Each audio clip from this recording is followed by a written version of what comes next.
এজন আছে অধিবক্তা মানিছ দাস, তেখেতেও আজি আমাৰ ডিব্ৰুগড় জিলা কমিটিৰ হৈ খুব আশীৰ্বাদ আগবঢ়াব। নমস্কাৰ সকলোকে নমস্কাৰ। মই বেংগলী ফেডাৰেশ্যনৰ লিগেল এডভাইজাৰ হয় আৰু সকলো মিটিংবিলাকৰ লগতো মই জড়িত থাকোঁ। চাওক, আমি এটা ষ্টুডেণ্ট ফেডাৰেশ্যনত আছোঁ। আজিৰ দিনত ষ্টুডেণ্ট ফেডাৰেশ্যনৰ মেইন বস্তুটো কি হ'ব লাগে? প্ৰথম কথা, আমাৰ কনষ্টিটিউশ্যনে আমাক কি কি ৰাইটছ দিছে সেইখিনি আমি জানিব লাগে। ফাণ্ডামেণ্টেল ৰাইটছ, ডাইৰেক্টিভ প্ৰিন্সিপাল কি কি আমাৰ দিয়া হৈছে, ষ্টেট পলিচি, সেইবোৰ আমি জানিব লাগে। সেকেন্ড কথা, আমাৰ আঁচনিবোৰ জানিব লাগে। চৰকাৰে আমাক কি কি আঁচনি দিছে, আঁচনিবিলাকৰ ওপৰত আমি কি কৰিব পাৰোঁ। তাৰ উপৰি RTI, আপোনালোকৰ ভিতৰত কেইজনে RTI মাৰিব জানে? হাত দাঙিব নেকি? RTI, ৰাইট টু ইনফৰমেশ্যন, কেইজনে জানে? ষ্টুডেণ্টবিলাকে RTI মাৰিব জানিব লাগে। কেলে কৈছোঁ, আজিৰ দিনত চৰকাৰৰ পইচা মানে আমাৰ ৰাইজৰ পইচা। সেই পইচাখিনি প্ৰপাৰ ইউজ হৈছে নে নাই হোৱা, সেইটো কেনেকে আমি গম পাম? Right to information. আপোনাৰ 10 টকাৰ এখন IPO লাগে আৰু আপুনি এখন ফৰ্ম পাব, কোৰ্টত পাব, পোষ্টেলৰ ওচৰত পাব। সেইখন দি আপুনি গম পাব পাৰে কোনটো টেণ্ডাৰত কিমান টকা হ'ল, কোনটো ৰাস্তা বনাওঁতে কিমান খৰচ হ'ল, ইচ এণ্ড এভৰিথিং আপোনালোকে গম পাব লাগে। আজিৰ দিনত আমি যদি বস্তু নাজানো বুলি কয়, সেইটো কোনো এক্সকিউজ হ'ব নোৱাৰে। স্পেচিয়েলি ষ্টুডেণ্টছে, আপোনালোকে ষ্টুডেণ্টছে এখন দেশৰ মেইন ফাউণ্ডেশ্যন লিড কৰে। ষ্টুডেণ্ট ফেডাৰেশ্যনৰ যদি আপোনালোক আছে, আপোনালোকে জানিব লাগিব RTI মাৰিব কেনেকে লাগে। দ্বিতীয়তে, গভৰ্ণমেণ্টৰ পলিচিছবোৰ কি কি আছে। তাৰ উপৰি আজিৰ দিনত আমি কম্পিটিটিভ এক্সামছবোৰ দিব লাগে। কিয় কম্পিটিটিভ এক্সাম? আমাৰ বহুতে ল'ৰা ছোৱালীয়ে পায়, বিহাৰৰ ল'ৰা ছোৱালীয়ে পায়, UP ল'ৰা ছোৱালীয়ে পায়, অসম নৰ্থ ইষ্টৰ ল'ৰা ছোৱালীয়ে চাকৰি নাপায়। কেলে? অসম ল'ৰা ছোৱালীয়ে কেনেকে পাব যেতিয়ালৈকে আমি ভাল কোচিং নাপাওঁ? সেইকাৰণে আমাক কোচিং লাগে। UPSC এক্সাম, ৰেলৱে এক্সাম আৰু ডিফেন্সৰ CDS কেইজনে দিয়ে, ইণ্ডিয়ান মিলিটাৰীৰ কাৰণে পৰীক্ষা কেইজনে দিয়ে, সেইবিলাক সকলো পৰীক্ষা আমি দিব লাগে। NDA কাৰণে প্ৰিপাৰেচন কৰিব লাগে। UPত চাব, তেওঁলোকে মেক্সিমাম ডিফেন্সত যায়। আমাৰ ইয়াত ডিফেন্সত কেইজন যায়? ৰেলৱে পৰীক্ষা হওক বা GA পৰীক্ষা হওক, কোচিংটো বহুত জৰুৰী হয়। সেইকাৰণে আমাৰ ষ্টুডেণ্টবিলাকে UPSC হওক, বিভিন্ন ষ্টেট গভৰ্ণমেণ্ট হওক, চেন্ট্ৰেল হওক, সেই পৰীক্ষাবোৰ আমি দিব লাগে। আপোনালোকে ষ্টুডেণ্ট ফেডাৰেশ্যনত যদি আছে আৰু যদি আপোনালোকে কম্পিটিটিভ পৰীক্ষা বা গভৰ্ণমেণ্ট পৰীক্ষা যদি আপোনালোকে প্ৰিপাৰেচন নাই কৰা, তাৰমানে আপোনাৰ জীৱনৰ মূল্যৱান সময় হাতৰ পৰা ওলাই গৈছে।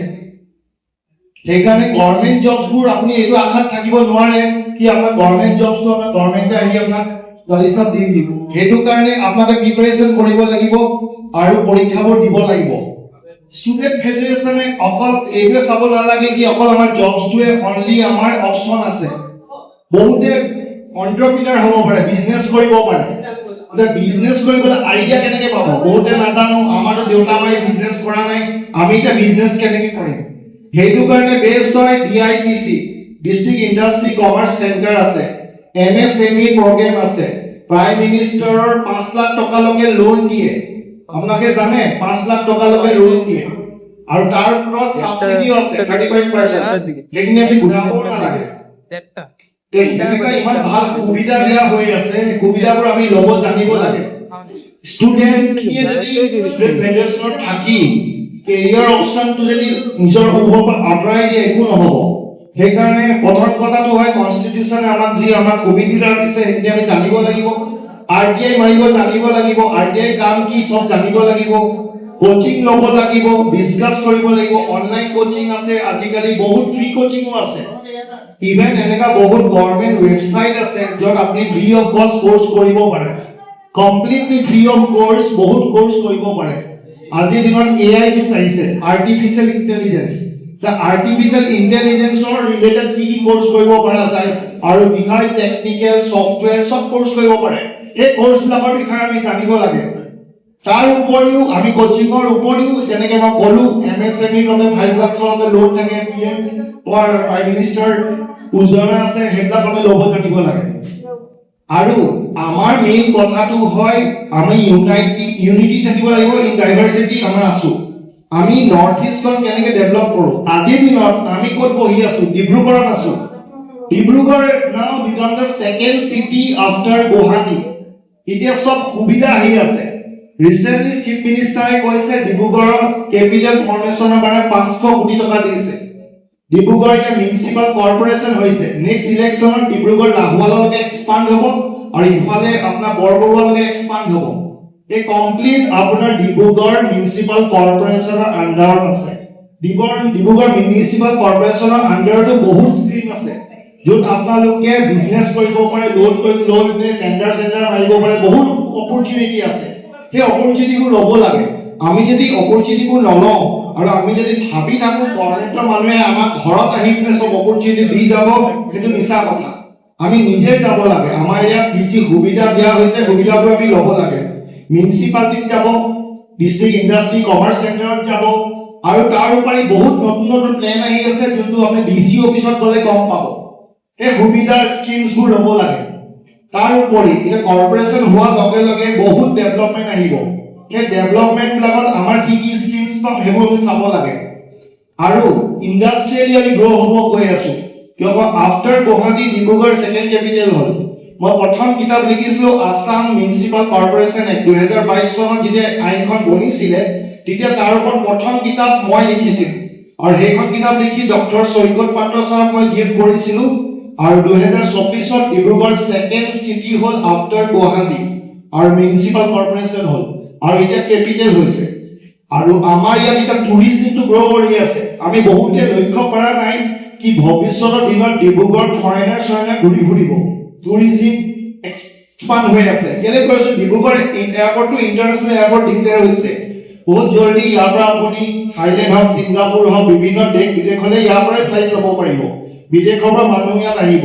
তে টুৰিজম সেক্টৰটো আমি এক্সপ্লোৰ কৰিব লাগে কিয়নো আমাৰ অসমত টুৰিজম বুলি যদি কোৱা যায় কামাখ্যা মন্দিৰ কাজিৰঙা বা আপোনাৰ শিৱসাগৰৰ শিৱদৌল বা হাবুঙে বনোৱা সেইখিনিয়ে আছে কিন্তু এতিয়া চাব গ'লে পিছত ভৱিষ্যতৰ দিনত ডিব্ৰুগড় তিনিচুকীয়া এই গোটেই এৰিয়াটো এটা টুৰিজম বেল্টলৈ ডেভেলপ হ'বলৈ গৈ আছে তে আমি সেই টুৰিজম সেক্টৰটো কাম কৰিব পাৰো আমি অপৰচুনিটিবোৰ চাব লাগে আমি ভিজিলেন্ট হ'ব লাগিব আজিৰ দিনত আমি যিমান ভিজিলেন্ট হ'ম যিমান আমি অপৰচুনিটিবোৰ ল'ব পাৰিম সিমানে আমি নিজকে গ্ৰ' কৰিব পাৰিম মই এটাই কম student life is the best life যেতিয়ালৈকে পঢ়ি থাকিব পাৰা ষ্টুডেন্ট হৈ থাকিব পাৰা ইয়াতকে ভাল লাইফ নাই কিন্তু এইটো লাইফতে নিজৰ কেৰিয়াৰটো গঢ়িব লাগিব আইদাৰ গভৰ্ণমেণ্ট জব নহলে প্ৰাইভেট কৰ্পৰেট জব বা নহলে এণ্টাৰপ্ৰিনাৰ হোৱা বিজনেছ খোলা বহি নাথাকিবা মই একো কৰিব নোৱাৰিলো মই MBA কৰিলো চাকৰি পোৱা নাই মই BTech কৰিলো চাকৰি পোৱা নাই পস্তাই থাকি লাভ নাই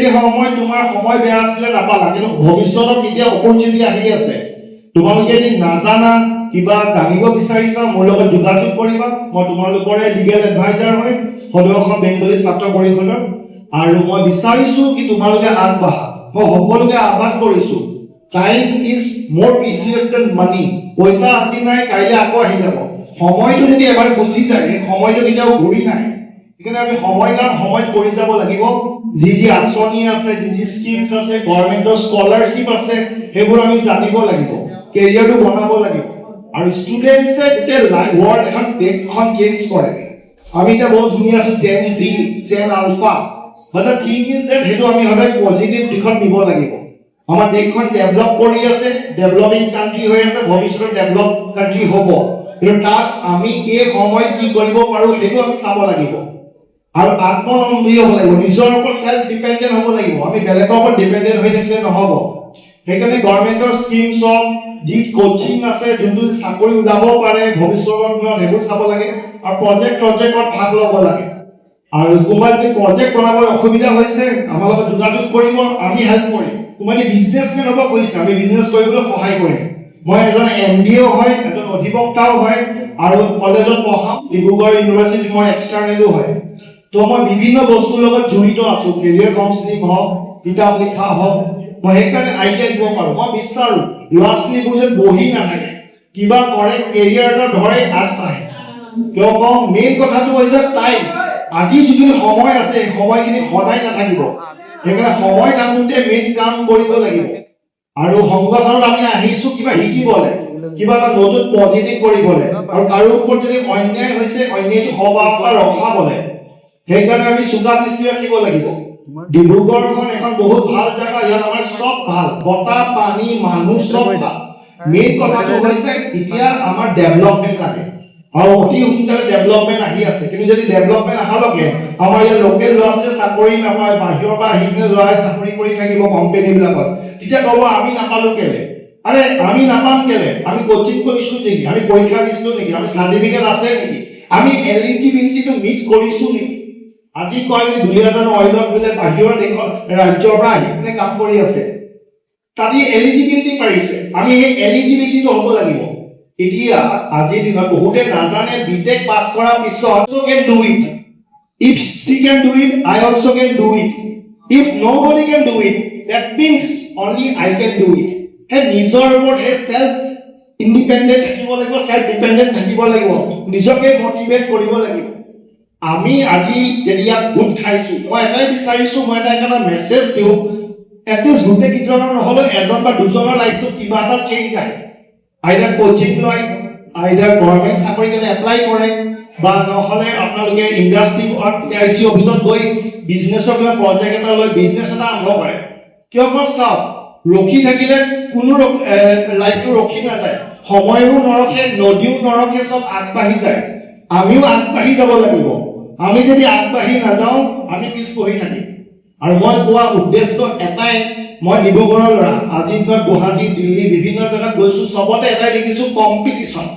যোনে কম্পিটিশ্যনত সাৰ্ভাইভ কৰিব তাকেই চলিব পাৰিব।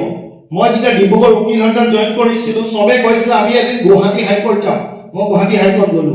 তাৰপিছত মানুহে ক'লে আমি এদিন সুপ্ৰিম কোৰ্ট যাম, মই সুপ্ৰিম কোৰ্টো গৈ পালো।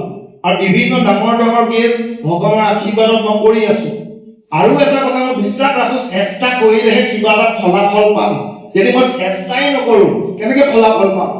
আৰু যিহেতু এতিয়া নতুন গভৰ্ণমেণ্ট ফৰ্ম হৈছে, CM নিজে কৈছে ডিব্ৰুগড় উন্নয়নৰ কাৰণে 500 কোটি টকা আহি আছে, কেপিটেল বনিব, বহুত নতুন নতুন প্ৰজেক্টছ আহি আছে। এই প্ৰজেক্টছটো যদি আহে, আপোনালোকে লোকেল ল'ৰা ছোৱালীখিনি যদি চাকৰি নাপায় কোনে পাব?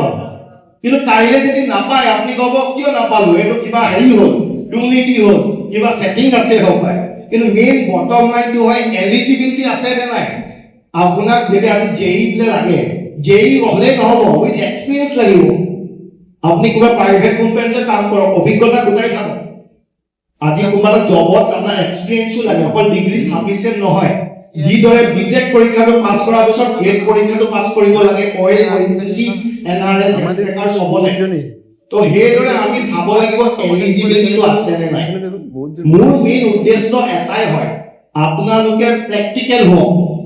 আজিৰ দিনত যদি আপুনি ষ্টুডেণ্ট ফেডাৰেশ্যনৰ লগত জড়িত হয়, যদি প্ৰেক্টিকেল নলেজটো নাপায় কেনেকে লাইফটো আমি গ্ৰ' কৰিব পাৰো, আমাৰ কাৰণে কোনোৱে আহি কৈ নিদিয়ে। বহুতে মিছলিড হৈ যায়, কোচিং লওঁ বহুত টকা দিওঁ তথাপিও নাপাওঁ। ফ্ৰী কোচিঙো আছে, অনলাইন চাৰ্চ কৰক, বহুত ফ্ৰী কোচিঙো আছে। আজি আপুনি বিহাৰত যাওক, ইউপিত যাওক, ঘৰে ঘৰে ল'ৰা ছোৱালীয়ে কোচিং কৰি আছে, ৰেলৱে হওক, বিভিন্ন ডিফেন্সৰ চাকৰি হওক, চব এপ্লাই কৰে। আমাৰ সৰু ল'ৰা ছোৱালীয়ে আধাত মনটো এৰিয়ে দিয়ে, পাম জানো চাকৰি? চেষ্টাই নকৰো, প্ৰথম চেষ্টা কৰিব লাগিব। তাৰ উপৰি যদি চাকৰি নকৰো বিজনেছ কৰক, বিজনেছ নকৰিলেও আপোনাকে এনেকুৱা কিবা এটা কৰক, আত্মনিৰ্ভৰ হওক। আৰু মই যেনেকে ক'লো, ষ্টুডেণ্ট হ'লে কনষ্টিটিউচনটো জানিবই লাগিব। উকিল হয় বোলে মই যে কনষ্টিটিউচন জানিম নহয়, কনষ্টিটিউচন সকলোৱে জনাৰ অধিকাৰ আছে। আৰু RTI মাৰিব শিকক, RTI মাৰিব শিকিলে গম পাব আঁচনিবোৰ কি আছে, চৰকাৰী আঁচনি, আৰু তাত আমি কেনেকে লাভান্বিত হ'ব পাৰো। আমাক কোনোৱে হেল্প নকৰে, আমি নিজে নিজকে হেল্প কৰিব লাগিব। সেইটোৱে মই বিশ্বাস কৰো কি আমাৰ ডিব্ৰুগড়ৰ ল'ৰা ছোৱালী হওক, ফিউচাৰ জেনেৰেশ্যন হওক, আমাতকে বেছি ইণ্টেলিজেণ্ট হয়।